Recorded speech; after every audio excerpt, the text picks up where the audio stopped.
tema yang mau saya sampaikan lewat renungan malam hari ini tentang tetap menyala dalam doa.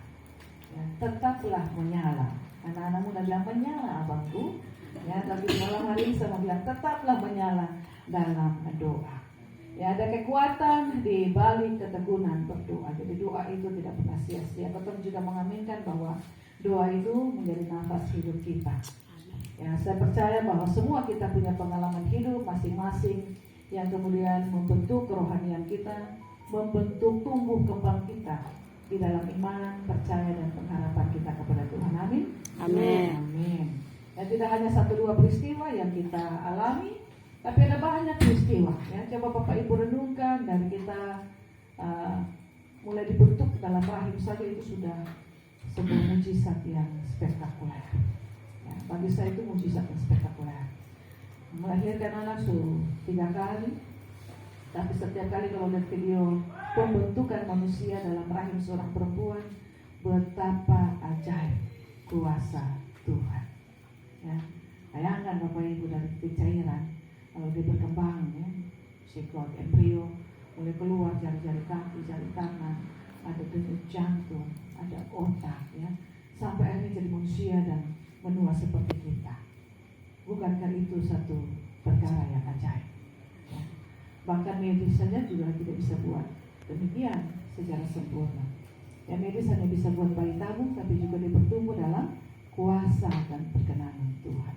Nah, Bapak Ibu, saudara-saudara, malam hari ini satu ayat yang menjadi topik perenungan itu pada ayat 12 yang tadi kita baca sama-sama. Bersukacitalah dalam pengharapan, sabarlah dalam penderitaan, dan bertekunlah dalam doa.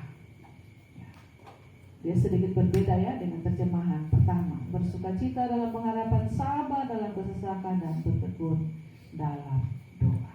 Penderitaan dan kesesakan sama maknanya. Nah, saudara-saudaraku, bicara tentang doa, ya, semua punya durasi waktu yang berbeda-beda. Ada yang 5 menit itu rasanya sudah lama sekali. Tapi ada yang berdoa sampai setengah jam, dia tidak rasa bahwa itu satu beban. Bahkan dia rasa setengah jam itu terlalu cepat. Dia berdoa, amin, kaget lihat waktu begini, lebih dari setengah jam.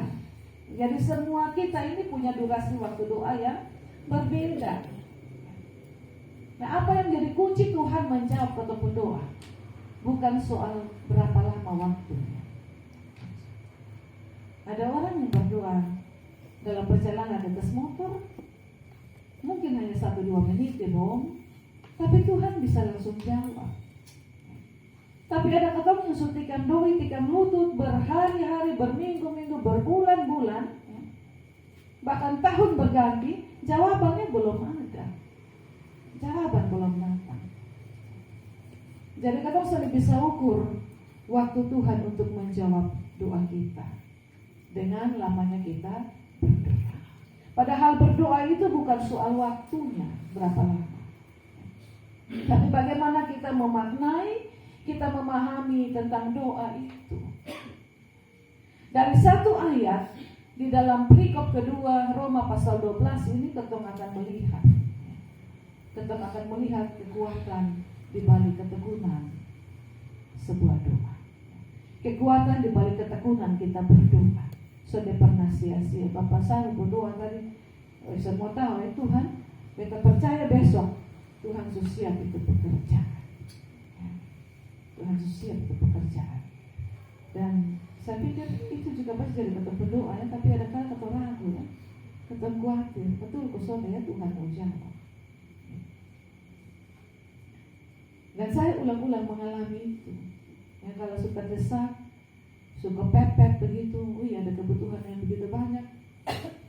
Ini kebutuhan sudah bisa dimanage oleh keadaan sekarang.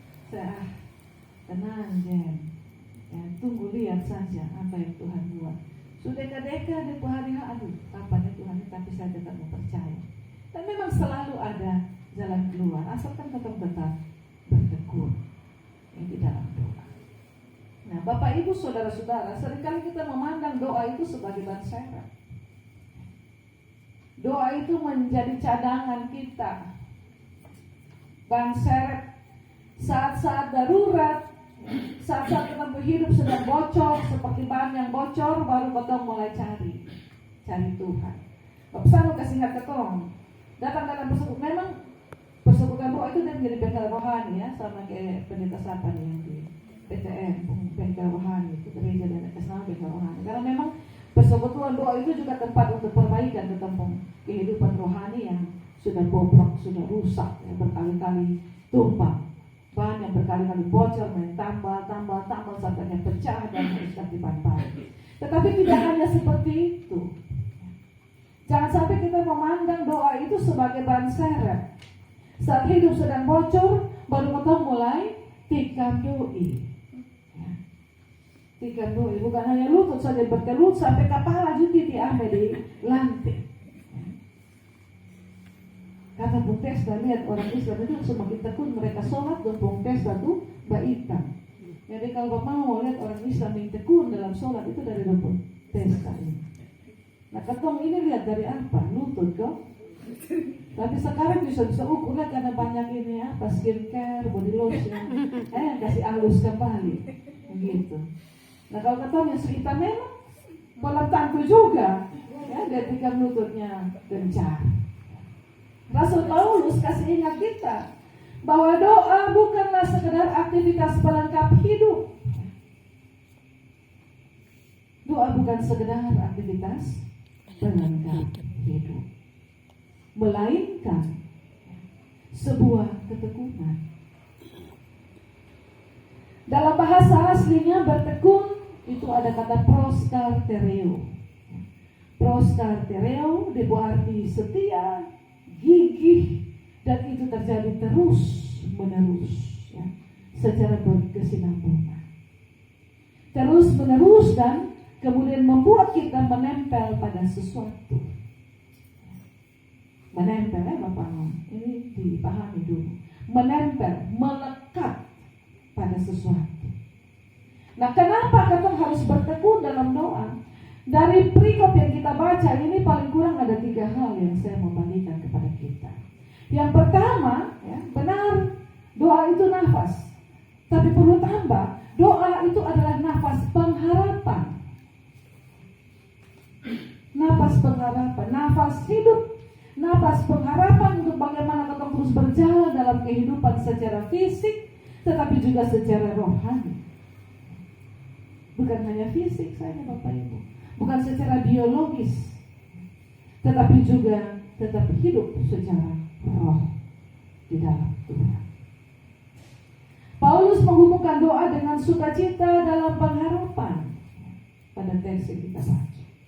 Tanpa doa pengharapan kita akan layu saat kita menghadapi sebuah realita hidup yang keras. Tanpa doa hidup kita menjadi hambar.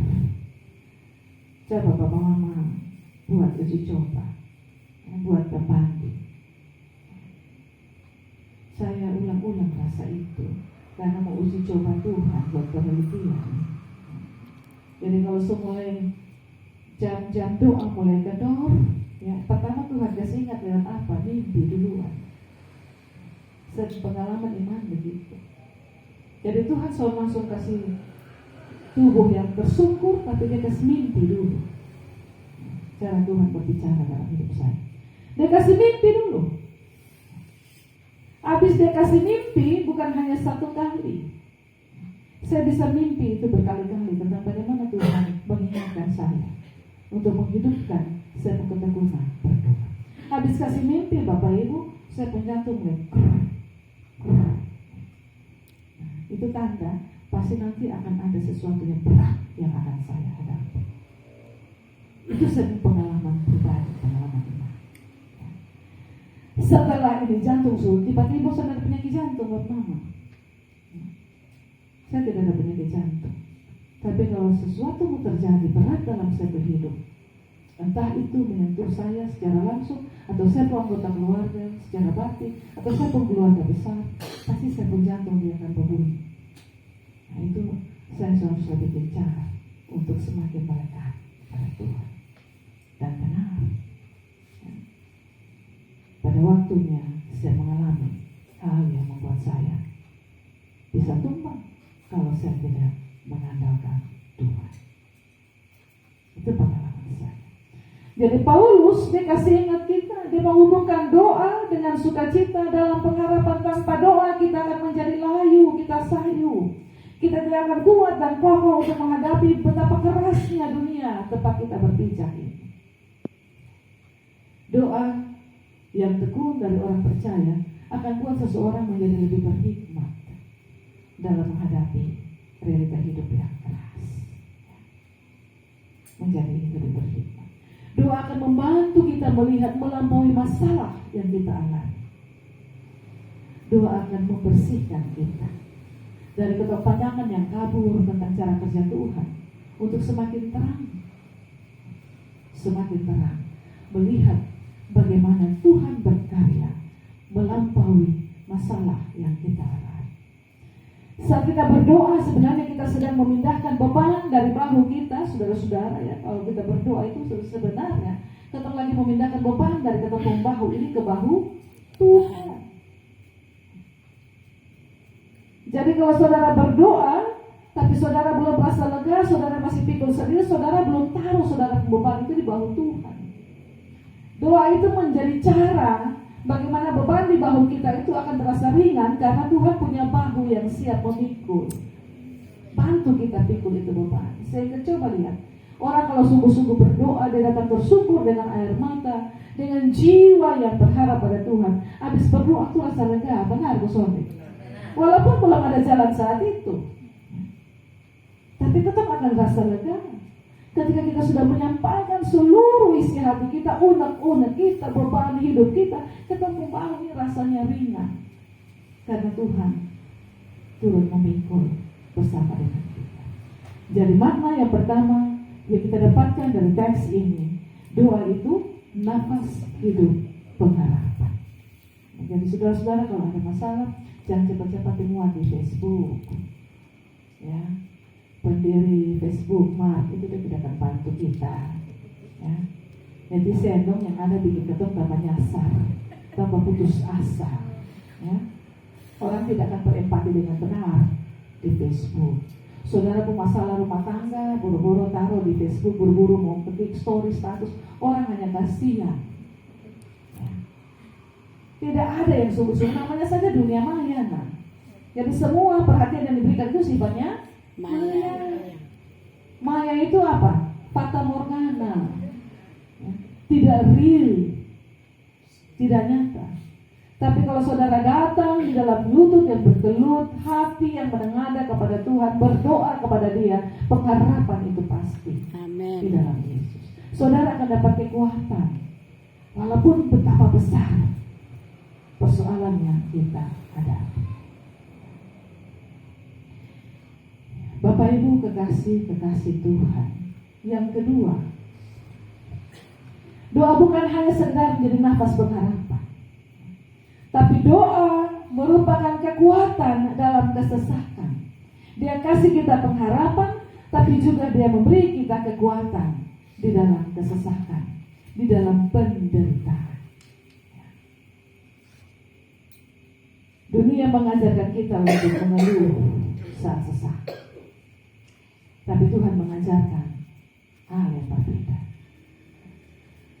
Kalau dunia mendidik kita untuk mengeluh dan mengeluh, firman Tuhan mengajarkan kita untuk apa saat ada kesesakan? Bersabar. Bertekunlah, bersabarlah. Itu yang firman Tuhan ajarkan kepada kita. Mau tidak kita dengar ini kata firman? Bapak Ibu ketika kita ngomong kekinian itu sebenarnya kita mau ngomong tentang firman Tuhan. Ya. Jadi kalau ngomong soal penjaga kekinian bukan hanya Pak Pura yang menjaga kekinian.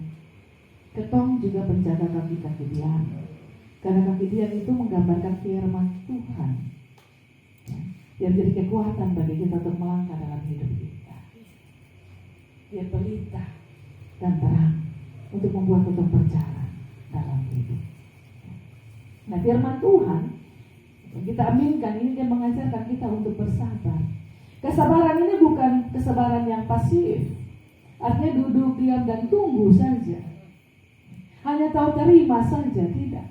Kesabaran ini merupakan kekuatan yang bertahan karena kita tahu ketong sudah sendiri, tapi ada Tuhan yang tidak hanya mendengar tetapi juga melihat kita. Tuhan yang tadi kasih depu bahu, bukan diambil alih semua, tapi dia tetap mengizinkan ketong juga untuk pikul beban itu, berjalan perlahan-lahan, dan lihatlah apa yang dia buat. Bersabar dalam kekuatan. Kekuatan siapa? Kekuatan Tuhan. Karena Tuhan akan terus menolong kita.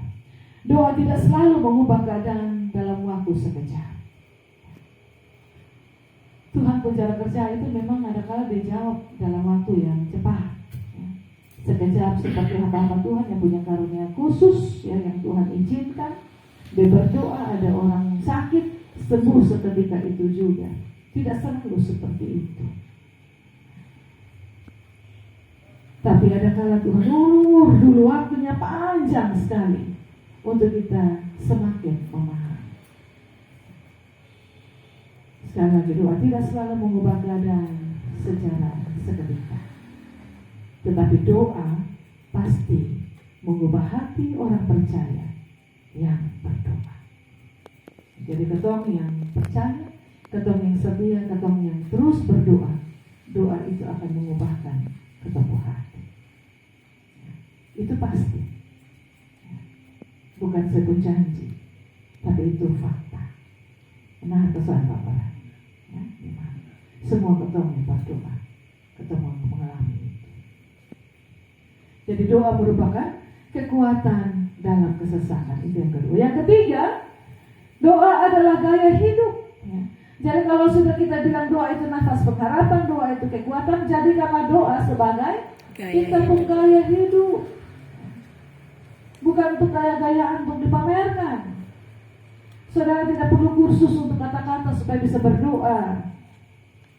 Berdoa itu ketemu isi hati. Kalau Facebook bilang tuangkan apa yang ada di isi kepalamu dalam pikiranmu. Kalau doa bilang apa? Kemukakan semua yang ada di hatimu. Pikirannya kata bisa bolak-balik. Karena itu Tuhan mau dari hati. Jadi doa itu harus menjadi gaya hidup. Bukan sebuah transaksi. Hati-hati kalau kita sudah buat doa menjadi sebuah transaksi. Tuhan, kalau Tuhan kasih saya begini, saya akan begini. Itu doa menjadi transaksi bermakna. Berubah sudah. Ketong akan setia kalau Tuhan jawab kita berdoa. Tuhan tidak menghendaki itu. Doa bukan sebuah transaksi. Kalau saudara mau hidup dibaharui, saudara mau hidup dipulihkan, saudara mau setia kepada Dia, jangan tunggu Dia kasih kita segala sesuatu. Dia sudah kasih kita. Nafas hidup saja Dia sudah kasih saudara. Saudara tidak pakai oksigen. Dan itu sekalipun masih sakit, tubuh kita masih menderita, kita masih ada dalam kesesakan sakit ini, sakit itu, tidak kunjung sembuh. Jangan putus asa dan berhenti untuk menyenangkan Tuhan. Menyenangkan Tuhan itu dengan banyak cara. Bukan hanya orang yang bisa jalan dengan kaki yang sehat di luar baru menyenangkan Tuhan. Di atas tempat pembaringan pun tetap bisa menyenangkan Tuhan. Bahkan saat kita mati juga kita bisa menyenangkan Tuhan. Lewat kitab pembantu Nisa, yang berisi kesaksian tentang Dia yang hidup. Jadi doa itu adalah gaya hidup, bukan sebuah transaksi. Bertekun berarti tidak berhenti hanya karena jawaban Tuhan belum terlihat. Sekali lagi, bertekun berarti tidak berhenti hanya karena jawaban Tuhan belum terlihat. Jadi lutut itu dua-dua dipakai untuk bertekun. Sekalipun jawaban Tuhan juga sudah kasih, jangan berhenti. Belum kasih, jangan berhenti. Sudah kasih juga jangan berhenti. Jangan sampai ketemu kalau sudah dapat juga ketemu berhenti. Karena sudah nanti lagi kalau ada target baru ketemu berdoa. Kalau mau sudah ada target, landai-landai saja ya sudahlah. Karena Tuhan itu maha baik, ya. Tuhan maha baik, maka ketemu menjadi maha lengah. Tetap lengah adalah kita punya jam-jam Doa. Banyak dari kita berhenti doa tepat sesaat sebelum mujizat terjadi. Nah, hati-hati. Tuhan mau buat mujizat besok, tapi kita harus menyerah hari ini. Tuhan penjawaban datang 2 hari lagi, tapi karena kita sudah bisa melihat 2 hari itu, 2 hari kemudian, kita berhenti hari ini. Dan itu satu kelemahan kita. Dengan demikian, Bapak, Mama, saudara-saudaraku, jangan berdoa hanya untuk mendapatkan apa yang kita inginkan sebagai sebuah transaksional. Ya. Jangan. Tadi Bapak Samus sudah ingat kata. Jadi jangan jadikan ini persekutuan doa nih kaki-kaki dia tempat di mana kita berjumpa dengan Tuhan hanya untuk minta pemulihan terus menerus. Minta Tuhan jawab kata berdua terus menerus. Tapi kita berhidup apa yang kita mau lakukan untuk Tuhan. Dan itu sebuah transaksi. Kalau Tuhan kasih, ya itu sama dengan hukum sebab akibat. Nah, Tuhan sudah kasih saya ini, maka berakibat pada kesetiaan saya. Berubah sudah. Ya. Jadi jangan berdoa hanya untuk mendapatkan apa yang kita inginkan, tapi berdoalah supaya kita dimampukan untuk melakukan apa yang Tuhan inginkan. Berubah. Kita berubah. Tidak salah juga tetap berdoa untuk apa yang kita inginkan. Tapi sekali lagi, jangan hanya doa kita itu melulu soal apa yang kita mau. Tapi doa yang menjadi nafas pengharapan, doa yang menjadi kekuatan itu, biarlah kita juga berdoa untuk dimampukan, memahami, melakukan, mewujudkan apa yang Tuhan mau dari kita. Ya. Apa yang Tuhan inginkan? Pertanyaan itu dalam diri kita, dalam hidup kita. Sampai sekarang saya cuma masih bertanya, apa yang Tuhan mau ya? Tuhan kasih saya anak di Kisbah di sini. 16 tahun, Bapak Mama saya berdoa sudah cukup 2 anak sudah. Tuhan kunci sudah. 16 tahun Bapak Mama. Dan itu akhirnya bikin saya begitu percaya diri bahwa sudah Tuhan sudah jawab ini. Tuhan sudah kasih lagi. Ya. Apa yang Tuhan mau? Tuhan, karena saya diprotes Tuhan. Kasih ini anak di usia begini. Saya pelayanan harus terganggu. Ya. Saya mau pergi di jemaat juga 2 jam dengan harus menangis. Sebenarnya yang mau kemana? Ya. Kira-kira apa yang Tuhan mau? Walaupun ada masa memang Tuhan mau kasih saya kebahagiaan, tapi ternyata bukan hanya untuk saya dan suami. Ada maksud lain. Dan pelan-pelan bukan hanya 1-2 makna, 1-2 tujuan, 1-2 jawaban yang Tuhan mau. Ya. Saya dan ternyata hamil di usia 45 tahun. Tuhan mau saya belajar untuk merasakan bagaimana ketakutan, kegelisahan orang-orang, perempuan-perempuan dengan usia yang sudah sangat, yang menuju mau usia tua, ini Bapak Mama masuk tua. Ya. Ketakutan itu ada. Bagaimana saya berdoa untuk orang-orang itu dan saya merasakannya. Bagaimana saya juga bisa bersaksi bahwa tidak usah khawatir ada anak. Kan kita biasanya kita berpikir dari segi manusia. Nanti kalau usia sudah baru ada anak, terus kalau Tuhan panggil kita tiba-tiba kasihan ini anak jadi yatim piatu, sudah jadi piatu. Oh tidak perlu khawatir. Tuhan kasih itu, maka Tuhan akan bela. Amin. Saya masih ingat firman yang Bapak dan Mama berdoa ke saya di sini ya. Ya. Tuhan yang buka rahim. Ya, masakan Tuhan tidak membuat saya melahirkan. Ini ayat baru saya baca lagi ulang bermalam. Ya. Saya baca ulang, saya buka-buka, saya bawa handphone, saya disimpan ini ayat. Oh yes. Dan masih ingatnya betul. Dan masih banyak hal yang Tuhan mau buat. Ya. Entah apa nanti. Setahun, 2 tahun, 15 tahun kemudian, entah berapa lama saya buat anak-anak hidup. Tapi setiap peristiwa yang terjadi, Tuhan buat saya belajar. Dan itu bukan hanya untuk memberkati saya, ya, tapi ada maksud Tuhan untuk menyatakan berkatnya bagi orang lain. Amen. Lewat pergumulan hidup saya. Ya. Jadi Bapak Mama, penderitaan yang Bapak Mama dong alami, itu bukan hanya untuk membentuk Bapak Ibu, saudara-saudara. Tapi saudara-saudara sementara di tempat untuk menjadi apa? Jadi alat yang akan mendatangkan berkat Tuhan bagi orang lain lewat Bapak Ibu punya pergumulan hidup. Ya. Jadi kita mulai berubah kita punya pola berpikir. Nah, kesesakan kita itu hanya untuk membentuk kita, tidak hanya untuk kita, tapi untuk menjadi berkat kesaksian bagi orang lain. Nah, itu bisa kita pahami kalau kita tetap berteguh dalam doa. Dia akan berbicara kepada kita. Ya. Karena itu berdoalah. Ya. Walaupun kita sudah mendapat jawabannya.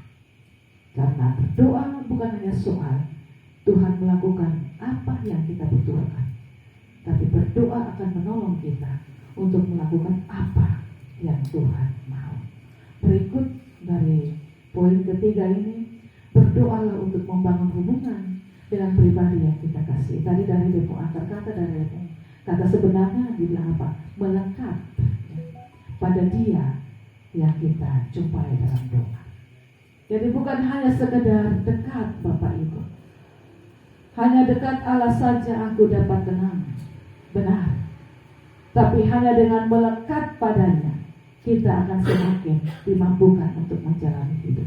Tenang di sini bukan berarti kita hidup landai.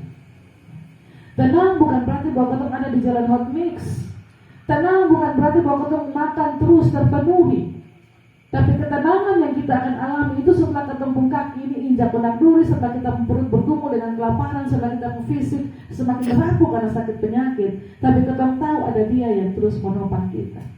Saat kita pun ada terguncang dan kita ada dalam ketakutan yang begitu besar, tapi kemudian kita bisa berjalan melewati lembah-lembah kekelaman itu karena Dia terus menolong kita bersama dengan kita. Ya, melekat. Hanya dengan melekat pada Dia kita akan bertumbuh. Ayat 12 sekali lagi, bersukacitalah dalam pengharapan, sabarlah dalam penderitaan, dan bertekunlah dalam doa. Pemazmur bilang apa? Berapa lama lagi ya Tuhan? Berapa lama lagi? Kadang saya tidak bisa ukur waktu Tuhan, dan kadang tidak bisa tentukan ya, untuk Dia harus segera menjawab doa kita. Tidak. Saya ingat dulu Bapak Mama saya masih di Tilong, saya keluarga mengalami tantangan yang sangat berat. Saya anak nomor 2 dapat musibah yang besar. Waktu itu kami harus berhubungan ya dengan banyak orang. Kami harus kontak banyak orang. Kami harus minta perlindungan hukum dan lain-lain. Saya berdoa Tuhan, kalau bisa kami kena musibah itu di bulan Juni. Di bulan Juni.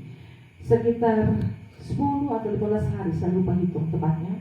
Tapi dari ulang tahun di 19 Mei lalu pada tanggal 6 Juni musibah itu datang. Ya, saya berdoa Tuhan dalam proses hukum yang terjadi ini jangan sampai lewat, jangan sampai di hari Natal Desember. Karena saya mau melayani dalam perayaan Natal itu dengan hati yang sudah plong, dengan semua urusan yang sudah selesai. Ya. Berdoa tikam lutut Bapak Ibu. Ya. Saya sampai naik di mimbar Tuhan sendiri di situ siang-siang hari. Gereja saya bisa berdoa sampai saya tidak ada kata-kata lagi. Saya minta untuk Desember sudah selesai Tuhan, karena saya mau fokus pada pelayanan hari Natal. Saya tidak mau disibukkan lagi dengan urusan-urusan ini. Tapi Tuhan tidak buat seperti apa yang saya minta. Ya. Ternyata Dia kasih ketenangan, kedamaian saya, walaupun masalahnya belum kelar, belum ada putusan secara hukum. Masih bergulir sampai dengan Februari tahun berikut. Tapi saya kemudian tersadar dan kaget. Ya setelah akhir tahun 31 Desember masuk ke Januari, saya bilang, bisa ya, saya bisa lupa sejenak semua peristiwa itu. Yang tadinya saya hanya menangis dengan satu keluarga dalam doa. Tapi Tuhan bikin saya lupa dan saya tetap menikmati Natal. Dan itu sudah Bapak mau arti. Ketenangan yang Tuhan kasih bukan berarti tidak ada soal, tapi kemampuan untuk kita bisa terus berjalan selangkah demi selangkah di atas pergumulan persoalan. Itu kekuatan hanya karena doa. Jadi kalau memang betul doa, pasti itu betul. Doa itu juga kekuatan bagi kita. Dan doa harus menjadi gaya hidup kita, bukan sebuah transaksi. Jadi akhirnya makin kesini saya juga mulai merubah gaya doa. Yang tadinya saya pasang target, mungkin orang akan dengar, ini berdoa bukan doa yang dengan iman ini. Ini bukan doa yang mengandung iman dan percaya ya. Karena biasa ketemu gue bahwa kalau kita mau sesuatu doa pasang target, nanti Tuhan akan buat. Benar. Tapi Tuhan bicara kerja itu lebih dari apa yang kita pikirkan, Bapak Ibu. Lebih dari apa yang kita pikirkan. Ada-kala sejalan dengan yang kita mau, tapi juga berkali-kali tidak sejalan dengan yang kita mau. Bapak sambung kesaksian, Bapak Ibu, mungkin juga menjadi kesaksian hidup kita. Saya kembali ingat saat perjalanan hidup, bagaimana saya berdoa itu hanya tulis di secari kertas, Bapak Mama. Lalu saya duduk renungkan, Tuhan bikin ya apa yang saya mau. Betapa berharganya hidup saya, betapa berharganya saya. Siapa saya, Tuhan?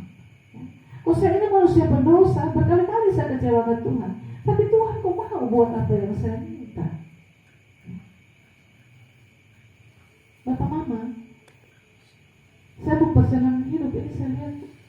Jadi doa benar-benar tidak sia-sia. Saya ingat saya masih usia pemuda, Bapak Ibu, saya tersentuh lewat khotbah setiap rohani. Ya. Dia bilang apa? Waktu itu dia berkhotbah diajar kami di ibadah pemuda rayo. Dia bukan seorang majelis. Dia senior adalah pemuda yang diminta untuk bawa firman bagi kami, adik-adiknya. Lalu saya ingat dan itu akan saya ingat terus, mungkin sampai saya mati saya akan ingat. Dia ajar kami untuk mendoakan apa yang jadi rencana hidup kami. Jadi tulis saat ibadah pemuda itu kita tulis masing-masing, bawa kertas, bawa benar tulis. Lalu saya tulis apa rencana hidup. Saya mau kuliah teologi, saya tamat 98. Saya kuliah teologi, saya itu pada waktu saya bilang nanti 5 tahun kuliah. Ya, padahal 4 tahun itu bisa, 3,5 tahun itu bisa. Tapi saya sudah hitung kasarnya 5 tahun, ya, 98, 99, 2000, 2001, 2002, 2003. Saya kuliah 98, 2003 saya sudah tamat. Lalu 2005 saya akan jadi pendeta. Karena dari 2003 ke 2005 saya akan jadi masa karya. Itu saya tulis. Saya buat perencanaan hidup Bapak. Saya tulis itu. Lalu setelah saya jadi pendeta 2005, ya 1 atau 2 tahun saya mau menikah. 1 atau 2 tahun. Ya saya juga sudah pasang target harus 1 tahun atau 2 tahun. Belajar dari kakak-kakak dong, pengalaman hidup dengan saya. 1 atau 2 tahun. Kenapa 1 atau 2 tahun? Itu yang ada di pikiran anak remaja. Ya pemuda. 1 atau 2 tahun mau menikah. Lalu apa lagi? Sampai di situ saya tulis. Bapak Ibu, Tuhan buat persis apa yang saya tuliskan. Ya. Tuhan buat persis. Walaupun saya pun skripsi itu habis di awal tahun 2003. Saya dari 2002 habis di Desember, tapi karena saya pun dosen yang harus tanda tangan itu, kalau saya dapat wisuda di 2002. Tapi saya ingat, ternyata saya sudah doakan. Jadi saya menunggu 1 semester itu saya jalan-jalan karena sudah selesai ujian skripsi, saya jalan-jalan tunggu untuk wisuda di 2003. Lalu saya kembali 2003 ke Kupang. Waktu itu belum ada masa magang ke sekarang, masih terbuka seperti baru-baru sudah tes. Dan saya pulang bulan Agustus, Oktober saya ikut tes dan puji Tuhan saya diterima, dinyatakan sebagai anggota, sebagai vikaris, ya akan turun jemaat. Lalu 2005 saya kelar buat Mama. Ya, 2005 saya kelar. November saya tabis pendeta. 2005. November saya tabis pendeta. Setahun kemudian di November itu laki-laki datang pinang saya yang sekarang jadi saya suami. Dan kami menikah di Desember, di mana Desember itu saya turun ke jemaat sebagai seorang pendeta. 1 tahun. 1 tahun Bapak Ibu. Jadi apa yang kita doakan, Tuhan doa. Ya. Walaupun ada kala tidak selalu persis seperti yang kita mau. Saya suka orang Ambon, tapi Tuhan kasih di orang Ambon, walaupun dia bisa senang. Ya. Saya juga doa tolak polisi, tapi Tuhan kasih Ambonnya polisi lah. Ya. Ya. 1 tahun persis Tuhan jawab saya berdoa, tapi ada doa yang tidak Tuhan jawab. Itu saya minta jangan polisi, jangan orang Ambon. Tuhan kasih di dalam pergumulan. Nah Bapak Ibu saudara-saudara, ini yang selalu saya bagikan. Apa yang sudah kita doakan itu kita yakini. Dan bersabarlah dalam ketekunan. Akan ada kekuatan untuk bisa buat ketong bertahan. Karena jawaban itu selalu ada, bukan tidak ada. Walaupun dia pun jawaban tidak selalu seperti yang kita mau. Tapi Tuhan itu selalu berbicara kepada kita. Dia merespon apa yang kita sampaikan. Bukan dia tidak merespon. Dia merespon dengan cara. Waktu saya vikaris Bapak Ibu, saya juga bertanya siapa saya pun jodoh. Tuhan saya mau kuliah S2. Saya tidak ada uang. Tapi saya percaya Tuhan siapkan. Saya mau Tuhan, saya rindu sekolah. Tapi kalau hanya andalkan gaji pendeta, saya mentor juga siap. Ya terima kasih juga waktu itu SK penghiburan. Itu dari koin-koin mega uang 1.000 yang suku kucak-kucak bayar Amerika sekali pendeta. Saya mentor terima itu. Ya, jadi kalau semua terima gaji, Bapak tua supi kalau bawa itu tabang-tabang, tapi itu uang 1.000. Saya ambil Tuhan ini mau sekolah lanjut, uang begini nih, jadi kosongnya nih. Kalau sini gak ada anak lain, bisa sudah.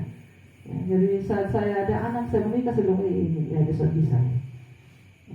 Pendeta Amarasi saya terima, hanya Tuhan yang tahu. Sampai pemutihan gaji. Kalau saya susah di Desember, saya buka gaji masih bulan September. Akan mana Bapak? Jadi mau harap S2 lagi hanya dalam pengharapan dan doa. Tuhan siapkan. Tapi ternyata Tuhan jawab di saat saya mutasi ke Tilong. Tuhan kasih kesempatan itu. Jadi didoakan. Doa itu benar-benar yang menjadi kekuatan bagi kita bertahan. Jadi Paulus kasih kita bertekunlah, bersukacitalah.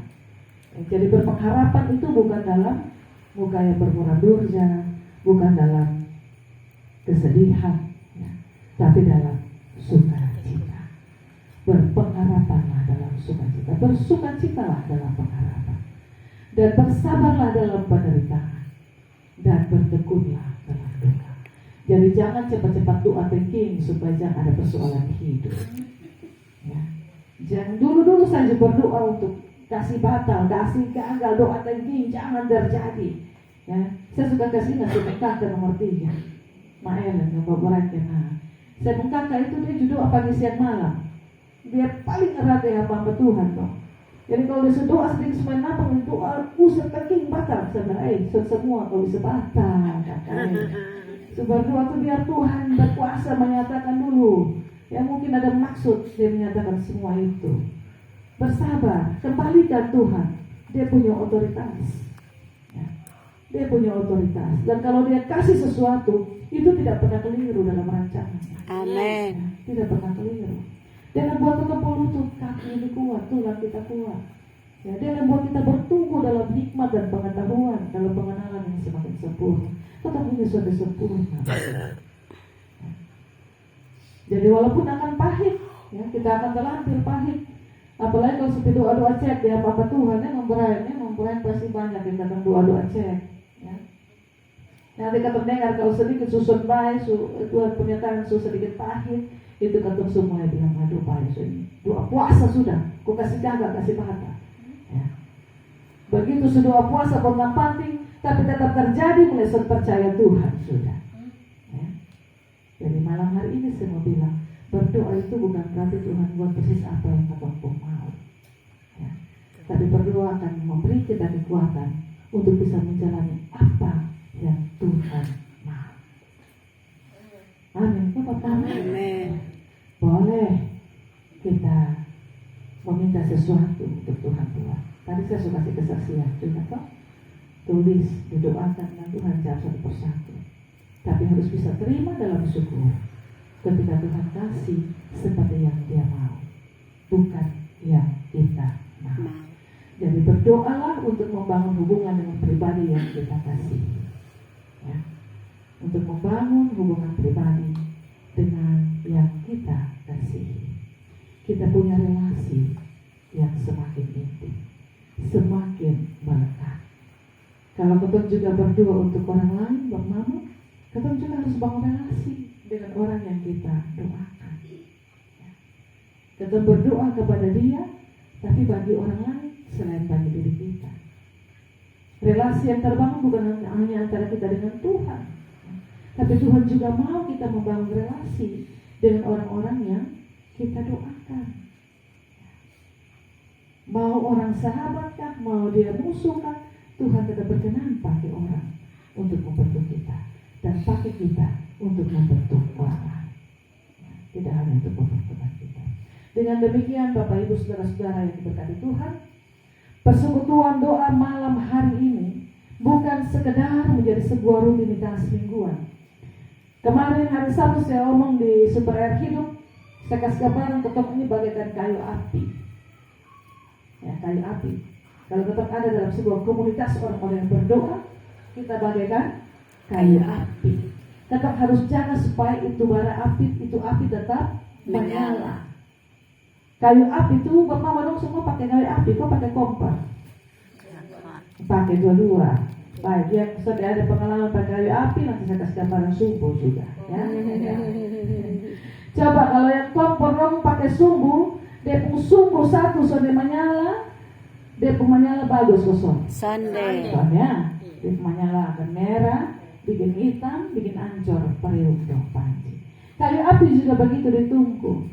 Kalau kayu apinya berserakan, dia pun api tidak akan menyala tinggi, tidak akan menyala bagus. Tapi kalau kayu api itu disusun dengan rapi, dia pun api akan menyala bagus. Tapi hati-hati juga karena ada abu rangkong. Itu abu bikin nyala api akan padam. Akhir-akhir ini entah menyatakan apa yang bermasalah, tetap sungguh jadi abu. Ya. Api menyala kosong di Bapak. Nah, kita mesti singkirkan itu abu tuh. Baik abu di rao ditungku atau abu di dalam kompor.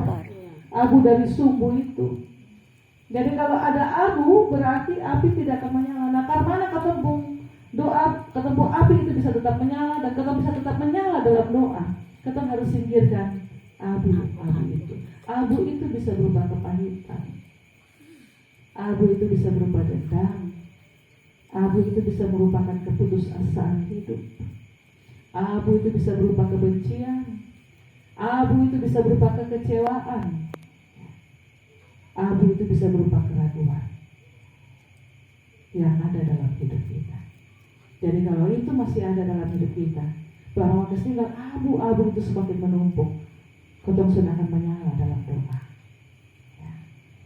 Ketempung api akan tetap padam. Jadi ketempung tugas adalah menjaga api tetap menyala. Menyalalah di dalam doa. Ya. Siapa yang harus singkirkan itu abu? Kita harus singkirkan. Kalau dalam komunitas persekutuan, bukan hanya tugas Bapak Borang yang memperang, tapi Iwan di sini, tapi semua anggota persekutuan. Ketemu ini kayu-kayu api yang disusun Tuhan, rapi tersusun, terikat menjadi satu untuk memberikan cahaya api yang memuliakan Tuhan. Amin kok? Amin. Ya. Jadi ternyata kayu api tetap juga sama dengan sumbu. Firman Tuhan bilang apa? Sumbu yang telah pudar nyalanya tidak akan dipadamkan. Jadi jangan ketemu kasih padam dan ketemu abu sendiri. Harus bawa ke keluar. Itu abu dan balik dalam hidup kita. Dan itu butuh pengorbanan, Bapak. Ya, orang yang memasak di kayu api butuh pengorbanan, dan duduk dan kipas ditunggu. Ya, untuk supaya itu api kayu dong bisa tetap menyala bagus. Jadi dengan demikian Bapak Ibu Saudara-saudara, persekutuan doa ini bukan sekedar sebuah rutinitas mingguan, ya. Melainkan persekutuan doa merupakan momentum bagi kita untuk saling menopang, ya. Menopang dalam doa, menopang dalam iman, untuk terus berpengharapan di dalam Tuhan. Ingatlah bahwa ketika satu orang berdoa, ada kuasa. Namun ketika persekutuan orang percaya sepakat berdoa, ada kekuatan yang luar biasa. Satu orang berdoa saja ada kuasa, apalagi satu komunitas persekutuan orang percaya yang berdoa. Itu ada kekuatan yang luar biasa. Dulu kami kuliah, Pak Mama, kami suka bakas takut dengan ini doa bersama. Jadi kalau kami ada kasih jodoh kawan, maksud suka kata berdoa mau lawan. Kalau ketemu lah beda doa orang firman Tuhan bilang 2-3 orang berkumpul dalam namaku dan sepakat meminta di dalam namaku maka akan jadi. Itu ketemu juga, aduh jangan kok. Ya, itu tandanya apa? Kami mengimani, ya, bahwa orang percaya kalau duduk berdoa ya dalam komunitas itu ada kekuatan yang luar biasa.